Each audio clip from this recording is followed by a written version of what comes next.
Assalamualaikum warahmatullahi wabarakatuh. Perkenalkan, nama saya Nur Cynthia, NIM 2202051139 dari Prodi Farmasi. Di sini saya akan menjelaskan mengenai membran sel dan transportasi zat melalui membran sel. Membran sel. Fungsi membran sel. Membran sel berfungsi untuk mengontrol keluar masuk zat, pelindung, dan reseptor. Struktur penyusun membran sel. Lipid atau fosfolipid, kepala atau fosfat bersifat hidrofilik suka terhadap air, ekor atau lipid bersifat hidrofobik yang takut kepada air. Karena kedua perbedaan sifat ini, maka akan menghasilkan sifat yang disebut dengan selektif permeable. 2. Protein. Protein terbagi menjadi dua, yaitu protein integral dan protein perifer. 3. Karbohidrat yang terbentuk oligosakarida. Glukosa yang menempel pada lipid disebut dengan gliklilipid, glukosa yang menempel pada protein disebut dengan glikoprotein. Berdasarkan gambar ini, keseluruhan disebut fosfolipid bilayer karena terdiri dari dua lapisan, yaitu lapisan atas dan lapisan bawah.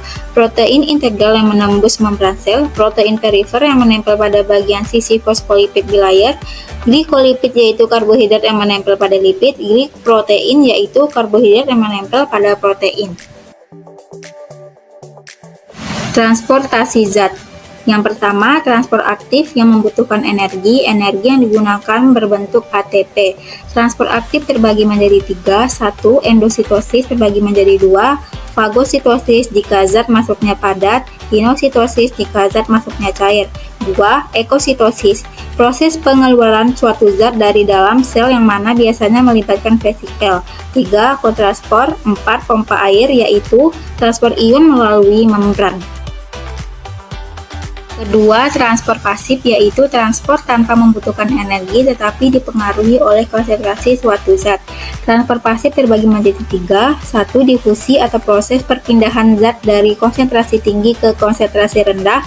2. Difusi yang dipermudah atau protein transport. 3. Osmosis, proses perpindahan dari konsentrasi rendah ke konsentrasi tinggi atau hipotonik ke hipertonik. Masing-masing dari gambar tersebut diisi oleh larutan yang konsentrasinya berbeda. Isotonik akan mengalami flaccid atau lembek, hipotonik akan mengalami pembesaran, hipertonik akan mengalami osmosis. Pada transportasi zat yang tidak memiliki dinding sel, pada cairan isotonik akan mengalami stabil, hipotonik akan mengalami lisis, hipertonik akan mengalami krenasi.